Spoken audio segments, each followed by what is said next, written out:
Learn to play snooker in just 5 minutes and how to play even better snooker in 10 minutes. When it's your turn, you're required to play a legal shot. This means striking the white cue ball once with the tip of your cue, so that the cue ball first makes contact with a red ball, and this marks the end of your turn unless you pocket a red. To pot any straight shot like this, we can just aim for the reflection of the cue ball and the object ball, and as long as we strike the cue ball on the central plane, we can just think about aiming our tip towards this reflection and we'll pot the ball. Potting a ball gives you the biggest tactical advantage in the game. Not only do you score points, but it's your shot next rather than your opponent's. Potting a red scores you a single point, after which you must play a colour, which are replaced in these exact positions after entering a pocket. Once all the reds have been removed from the table, the colours are then played in ascending order of value, all the way down to the black, which I'm playing now. But this time the shot isn't straight. What makes snooker such a complicated game is if we line these shots up in exactly the same way as we did with a straight shot that's aiming for here, not only does the pot miss, it actually misses by quite a long way. This is something that new players to the game often have a lot of trouble understanding, because it even affects shots that are nearly straight. Because what you need to do is play the cue ball into a space that's directly in line with the pocket, and new players often underestimate how much space the cue ball takes up. But if you think about it in terms of where the cue ball needs to be, directly in line with the pocket behind the object ball, then it doesn't matter if the shot's thick or thin, as long as you hit the cue ball where you're aiming, you will pot it. But how do you hit the cue ball in the right direction? For this, we're going to need a good technique.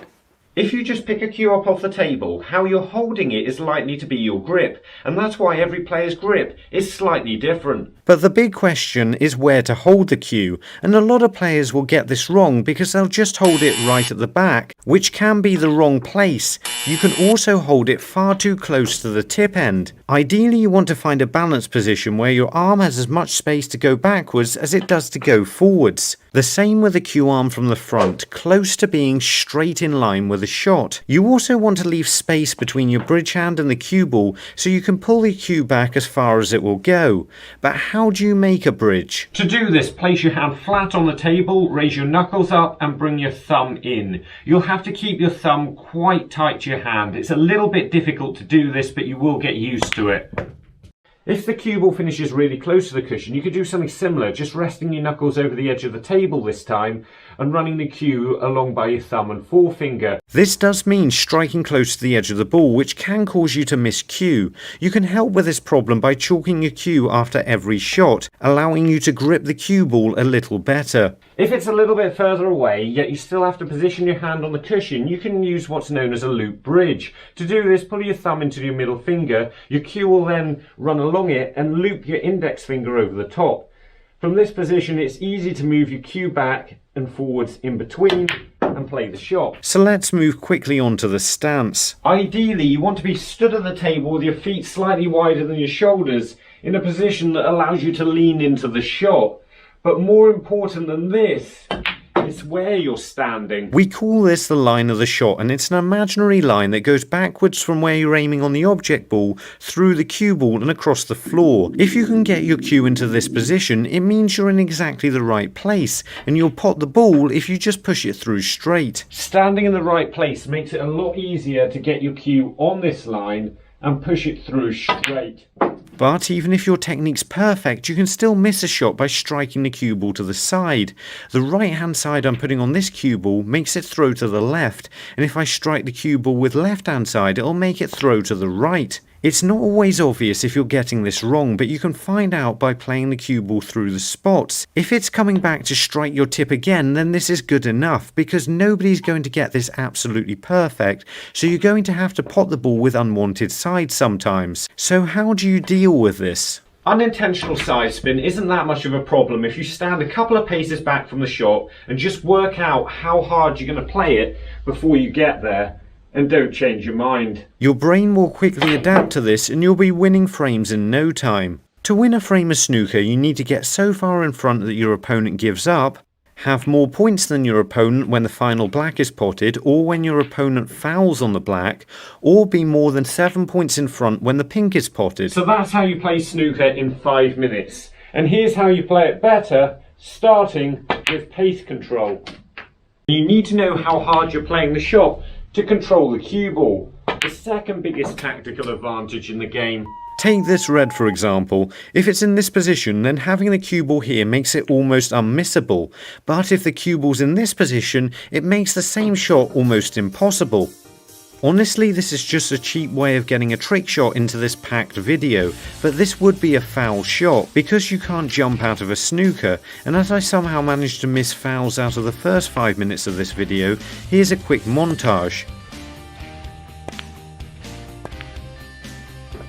This is a list of things that would be considered a foul shot, but is by no means every foul. Fouls generally give away 4 points to your opponent unless a higher value colour is involved, in which case the points given away is the value of the highest ball. Sometimes avoiding a foul can be a lot easier if you can make the cue ball spin. On a straight shot, striking the cue ball above centre with topspin will make it roll through. If you strike the cue ball in the centre or just below, this is known as a stun shot and will make it stop. And striking the cue ball towards the bottom will make it screw back towards you. However, this is quite difficult to do. It's very easy to miss cue if you're putting backspin on the ball, so you need a lot of chalk on your cue again with this type of shot.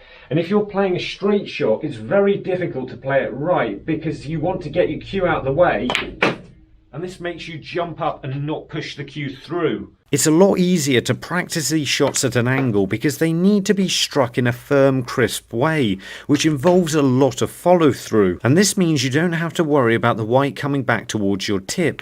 But what about playing positional shots at an angle?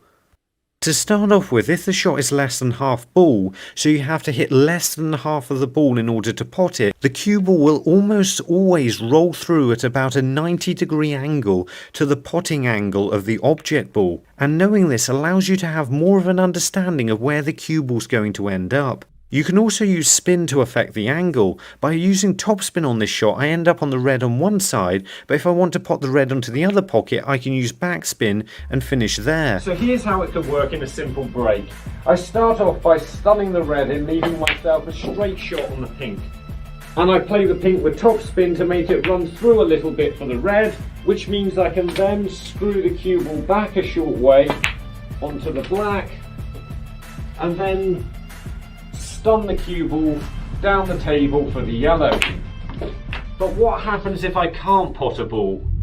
If you know you're not going to be playing the next shot, then you want to make that shot as difficult as possible for your opponent. This is the third biggest tactical advantage in the game. You can do this by